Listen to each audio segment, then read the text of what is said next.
Okay, so hi everybody. Last video we just worked on like a vertical, like that one over there, with a ground pole and some guiding poles within to the jump to stay straight. The ground poles to keep them quiet, keep them round coming into the jump and after the jump. So we're going to do the same. We put an oxer up. We keep them around at the meter, nothing too big right now when we first come in. Now if your horse is new to this, again, keep the oxer nice and low, nothing too big. We put, again, the guider poles on both sides of the jump to help us stay straight coming in. And then we also kept the ground pole in so it keeps him to stay round so that he doesn't want to kind of get a little strong and a little flat coming in. Keep him round, something to go up over. Now on the oxer, I did not level the top rails. I kept it at a ramp just because I want him to be focused more on being straight and staying round over the jump. I don't want him to get too worried about maybe knocking his legs on the fence right now.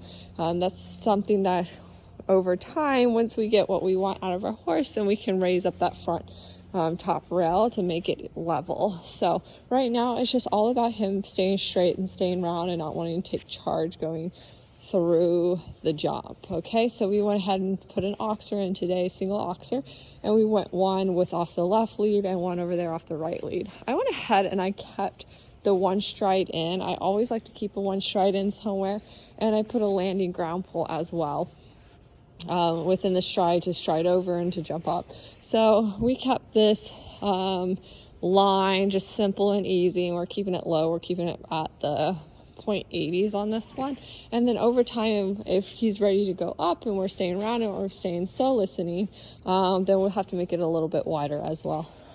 Just gradual steps. Again, here's the same course or the same oxer here. We kept that front rail nice and short and the back rail up. Over time, when we get what we want out of our horse, they stay around, he's not rushing, then we'll go ahead and lift that rail, and then we'll pull and change maybe the ground pole line a little bit of how he comes in entering. So we have two oxers, one again off the left and one off the right lead. Over here I went ahead and I kept the vertical, and I didn't put a ground line coming in at the vertical. I kept that out, so we're going to see how he plays with it and if he is wise on how we worked on it last week, if he's wise on not wanting to get too deep. What I kept was the guiding poles on the front and the back side, so one I can work both ways. And I want to keep the ground poles in that he stays round and balance coming in and exiting as well. So I did with the ground poles, because we are going to be jumping it back and forth.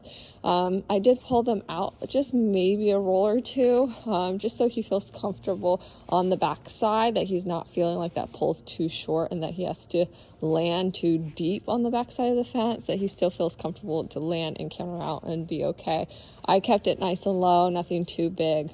So if you guys have any questions about this exercise or work your horse over it and have any questions while working your horse over it, go ahead and feel free to shout out, and maybe I can help you out. Send me a video too, and we can make this a little bit easier for you guys to ride.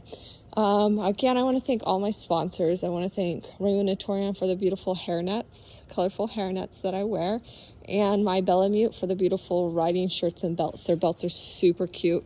Go check them out. My Bellamute, the links will be below to each website, and they're right up in the description. All right, hope you guys have fun, play with it, let me know how it works. All right, bye. Here I've placed a 12-foot ground pole on the ground, and I am walking back and forth until I feel that my 12-foot stride is correct for walking a course, so I know how many strides I have between each jump. So I'm just walking back and forth with that. Then I pull out a 9-foot pole next to this 12-foot pole, and I walk that distance, and that's what's going to be our distance for our ground poles to our jumps. So I had 4 easy steps, or 4 wide steps for the 12-foot pole. Then I placed the 9-foot pole out, and we're going to walk the 9-foot pole, making it nice and straight so you guys can see it. So I walk this 9-foot pole so you guys can see how many steps I take. 1, 2, 3, and I add a foot. So I just walk that back and forth until I feel comfortable with that. Then I move on to an oxer that I set out for us to work on our distance. We're gonna put a ground pole coming in so we stay round and that he gets to the base correctly. And then I also put 2 guiding poles on both sides of the ground pole so that we work on straightness as well, because that's important. So right now I'm just doing a ground pole coming into the jump, no ground pole exiting the jump. So I walk it, and I'm walking it to the jump. I don't want to walk it to the flower boxes. I want to walk it to the jump right now. So as you can tell there, it was a little bit short, and I'm going to probably roll that pole out. Yep, I roll that pole out. So 1, 2, 3, and then the foot is where my flower boxes are pulled out on. So that's a good distance to walk on. So then I move on to just a simple low 1 stride, and the jumps are set at 0.80. Nothing too big. If the jumps get a little bit bigger, you're going to have to adjust the striding between the 2 fences. So I just walk 3 steps. 1, 2, 3, and then there's a foot left. And then again, 1, 2, 3, and then there's a foot left.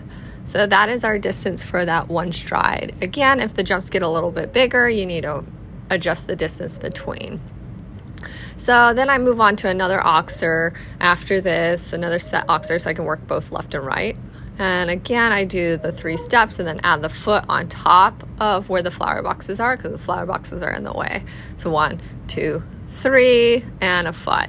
And then I also, after this, I set a vertical to do. And as you can tell, I kept with the oxers, I kept that front rail low so the horse doesn't have to worry about knocking it with their legs right now, because that's not what we're looking for. We're just looking for straightness and staying round. So I have a vertical here, and I walk the distance front and back. This is good exercise to work on back and forth, front and back for the 3 steps and add a foot. So we're looking to encourage our horse to stay round and land and stay balanced. I want to thank you to all my sponsors, my Bellamute for the beautiful belts and riding shirts, and my sponsors, Raymond Natorium for the beautiful colorful hairnets. And I will put that link in the bio and the description of this video. Hope you enjoyed my video. Bye.